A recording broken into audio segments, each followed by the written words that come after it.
Okay, so my camera cut out, but what I was saying before is that I want to make sure that he's accepting of me riding him, that he's accepting of me working with him, because particularly of his anxiety. He could have a good day, he could have a bad day, just like we do. He has a history of trauma, so I want to be very aware of that. But his history of trauma, isn't really an excuse for dangerous behaviors, right? So we have to work with that and create a good avenue to create positive behaviors, positive responses, while I'm also trying to work with the trauma responses. So to start that on the ground, I just want to start doing a little bit of basic groundwork,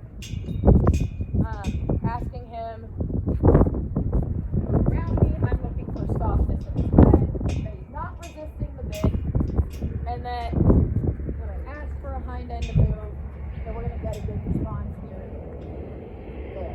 So he's being a little slow to respond, but he's not resisting, and so that's a good sign. Now typically he's a bit more resistant on his right, so we might get a little bit more resistance here. We'll see, but I'm going to just gently ask and try to help him find that happy place. The happy place is on a nice, soft, bent circle. Good, so he's bending his head into me. And then ask him hi. Good. So I could see that there was a little bit of tension when I moved that hind, right? I got a little bit of a tense in the head bob. And, it's honestly wasn't that bad. And so I'm just kind of ignoring that and just showing him, like, this is the right behavior, this is the right attitude to have. If he were to start head bobbing, pulling away from me, I'm only going to hold where I want him to be. So if he wants to resist against the bit pressure, there it is. If he wants to resist against the bit pressure,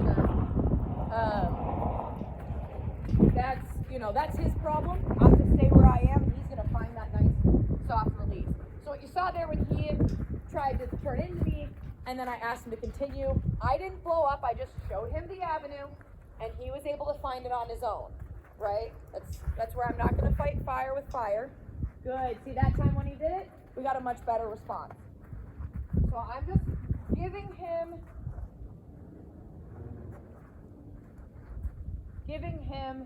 guidance, right? I'm firm when I need to be firm.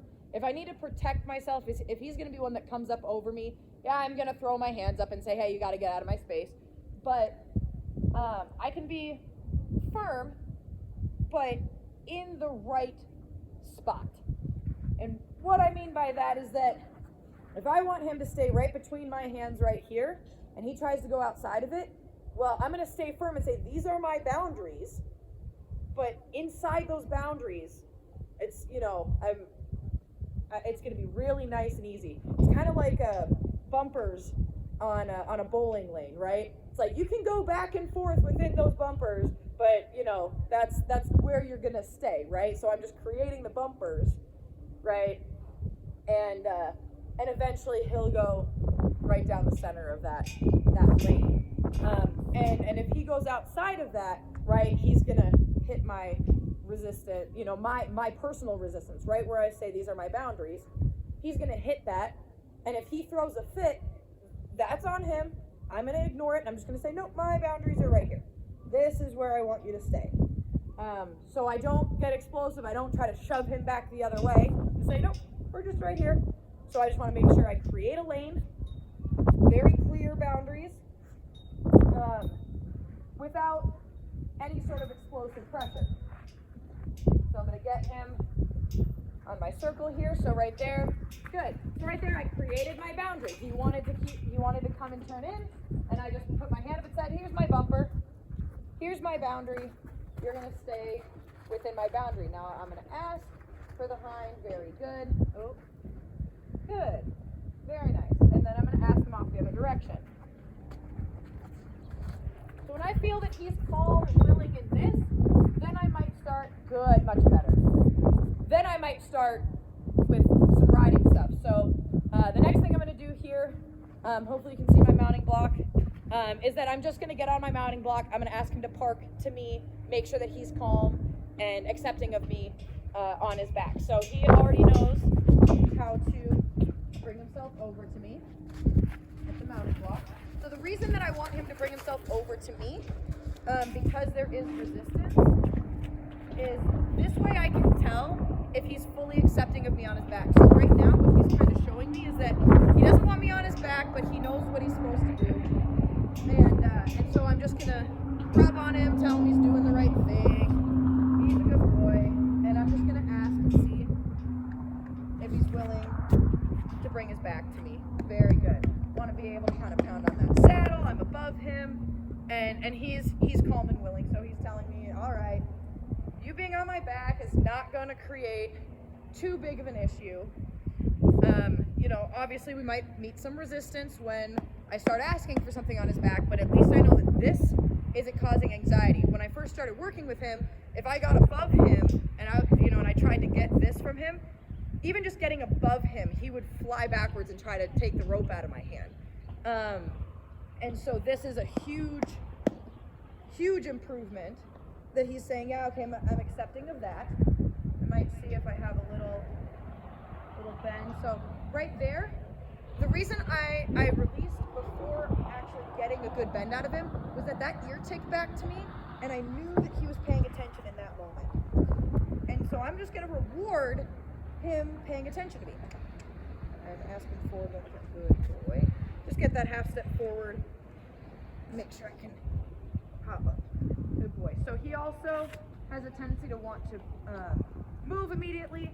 So we're just going to say, all right, currently my bumpers, my lane is him standing right here, not moving from the mounting block. So I'm meeting some resistance on this outside rein, and I'm just holding that. I'm just going to hold my reins and let him find there. That is where I want him to be, right? So, like I said, I know exactly where my lane is, and my lane is standing quietly at the mounting block, not walking off, not tossing his head around. I created that lane, and I said, all right, once you find that, then we can start doing something else. So I'm just creating a boundary, sticking to it, staying firm in that, but I'm not pushing him into my boundary.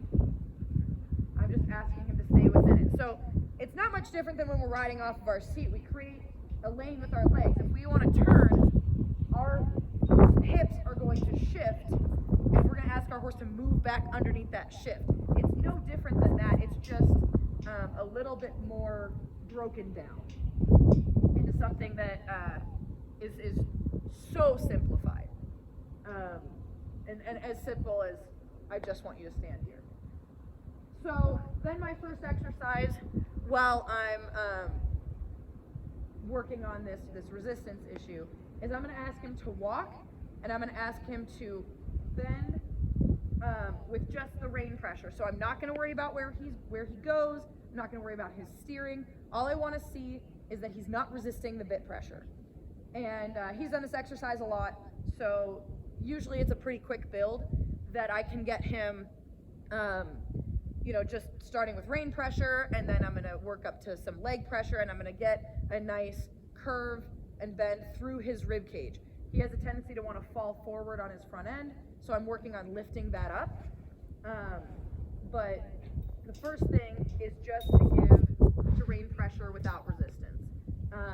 If your horse is going to start giving you resistance just at the walk, then we might start with just giving the rein pressure while we stand still.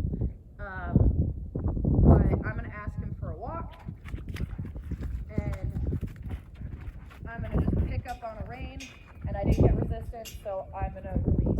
I also will release if I see that he's back right now. So if I'm able to get his attention, I'm going to go ahead and release for that. And all I'm trying to accomplish here is not getting resistance when I add rein pressure.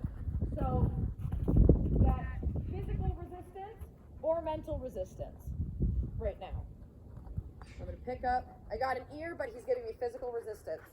So I waited. Good. So I can tell when he's paying attention because that ear ticks back to me. I'm going to wait. Good. And you can see my hands are wide. I'm encouraging some long, low bending. Long, low bending. Right? Good. And I'm rewarding for better, not good. Not worried about it looking like some, professionally trained, dead broke, show horse kind of, I'm not expecting that out of him. I'm looking for just a little bit better than he was a minute ago, a little bit better than he was yesterday, whatever I can get. Good. So once I feel that I'm not getting too much resistance, then I'll start asking for just a little bit more bend, and I'm going to ask for that rib cage to move right there. There, so I found resistance, I just held, and I'm waiting there. I'm getting resistance, I'm holding and waiting. Resistance, holding and waiting. Good, right there. Now he didn't resist that time. Right there, he's resisting, holding and waiting. Holding, yep, right there. Good, now I'm going to try the other side. So we had some resistance, so just kind of holding. Added a little bit of leg, said, no, we're going to keep walking. He sometimes wants to dive his head down, too. I'm watching for that.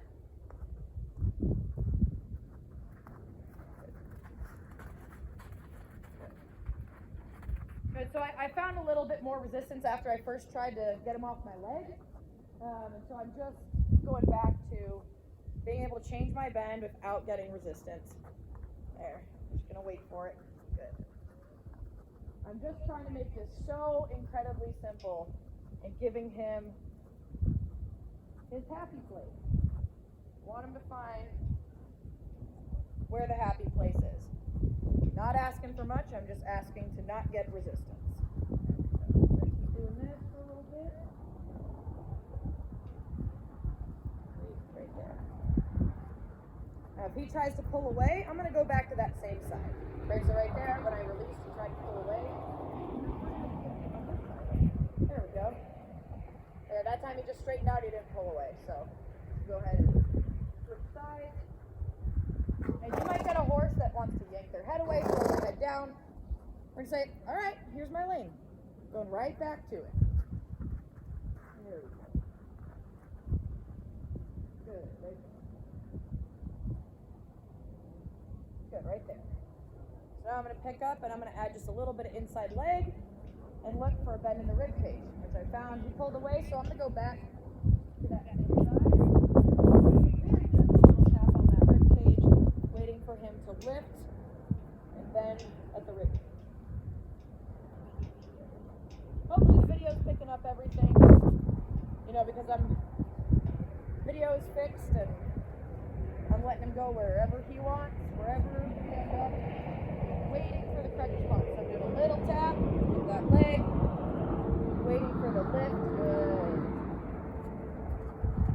Move off that leg. I want him to lift himself, lift his shoulder, and bend at the rib cage. And again, I'm not looking for good. I am looking for better. I'm just gonna wait until I feel. So right now he's bending nice, but I can feel weight on that inside shoulder. He's not coming off my leg, right? Oh, yeah, he got a little bit. It wasn't great. I'm gonna go back to it. But I got a little bit. So right there, he's really diving on my leg. Right there, he got off of it. Again, it's not perfect. We're just starting out. But I want to get this nice and solid. And then when I feel he's ready, I'm going to do the exact same thing at the trot, but I'm going to start with finding that softness through the rib cage. Because a horse can't be explosive and tense if their entire spine is softly bent.